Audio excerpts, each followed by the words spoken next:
souvent, ce qui lance l'idée d'un film, c'est des dessins que je fais. Là, j'avais dessiné plusieurs fois dans des carnets des incendies de maisons avec des adultes qui fuyaient et un enfant et un ours. Et il y avait aussi une figure féminine assez sèche, enfin, que j'exploitais déjà un peu dans La Veuve Caillou. Enfin, et tout ça s'est articulé. J'ai montré ces croquis à Johanna Krawczyk, qui est la scénariste du film.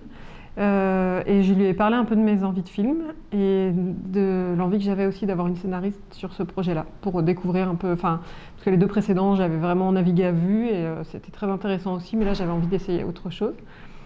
Et donc Johanna s'en est un peu emparée en cherchant quelques pistes. Et puis il se trouve que j'ai eu un petit garçon qui est né à la fin de Tchoulienne. Et qui a très clairement enrichi tout le propos du film et donné une direction assez nette à ce que je voulais raconter, parce que j'ai découvert ce qui pour moi est l'heure de l'ours, enfin, c'est-à-dire la révolte, que ce soit d'un enfant ou que ce soit même... Enfin, c'est une révolte qui résonne très fort chez les adultes, et voilà, enfin, tout ça s'est articulé et c'est devenu le film.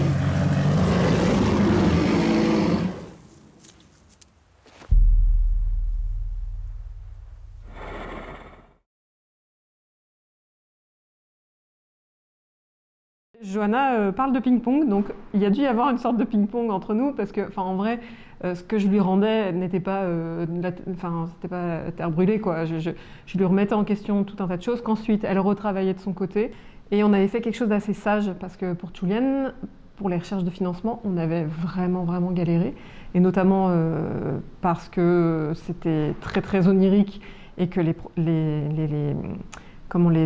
financeurs s'y projetaient pas toujours, quoi. Et donc là, on avait fait un truc très cadré, très sage avec Johanna.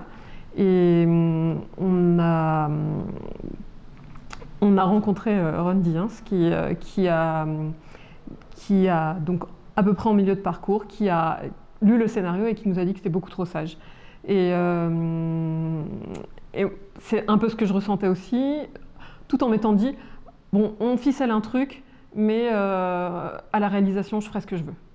Et en fait, la Ron m'a dit, bah non, c'est maintenant qu'il faut que tu fasses ce que tu veux. Et à la réalisation, à la rigueur, tu iras un peu plus loin encore, mais ne sois pas trop sage, ça ne ressemble pas, en plus ça ressemble pas à ce que tu fais d'habitude, quoi. Donc, du coup, Ron aussi a un peu injecté là, dans le ping-pong une petite part de désordre et d'aléatoire. Et donc, avec Johanna, on a tout repris. Et c'est là qu'est rentrée en ligne de compte aussi une espèce de narration B, avec les enfants, sur les ours, les incendies, etc., qu'on n'avait pas tellement placé dans les premières versions du scénario.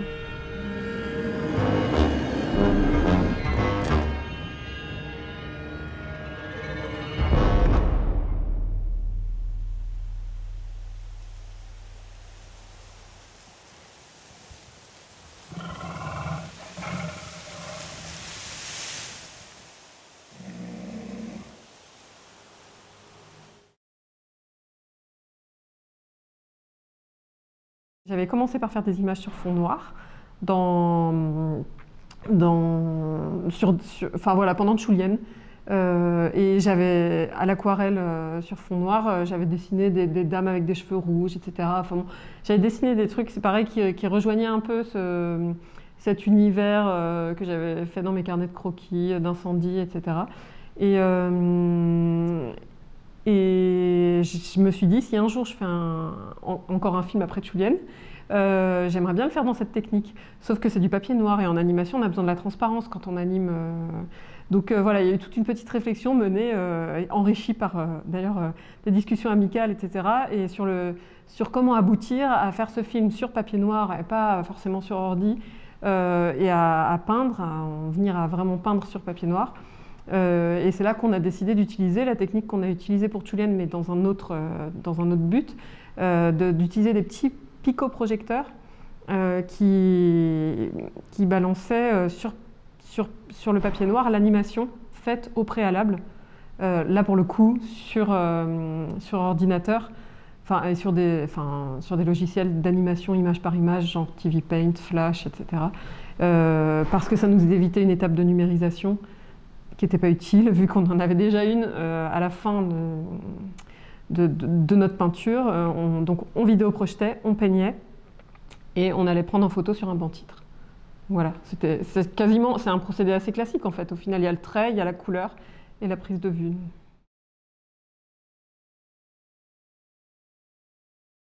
Oui, la musique a été enregistrée en amont avec Pierre Oberkampf. C'est vrai qu'on a l'habitude de travailler, on avait travaillé avec lui sur Tuliane.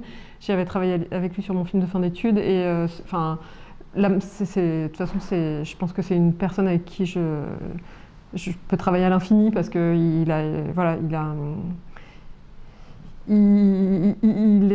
en tout cas, il colle parfaitement à mon univers et dès que j'entends ses musiques, j'ai envie de faire des images et vice versa. Donc ça marche très bien.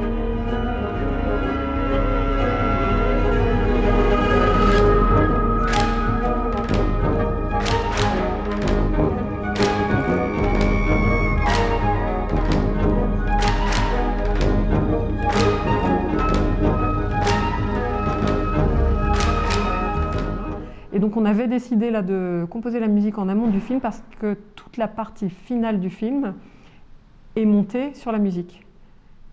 Et que j'avais envie de faire cet exercice, de monter sur de la musique et pas l'inverse, et pas de la musique à l'image. Donc on a été pris dans une résidence à la Chaise-Dieu et on a enregistré avec des musiciens là-bas dans un cadre idéal pendant 5 jours, dans un auditorium en bois, avec un ingénieur du son incroyable.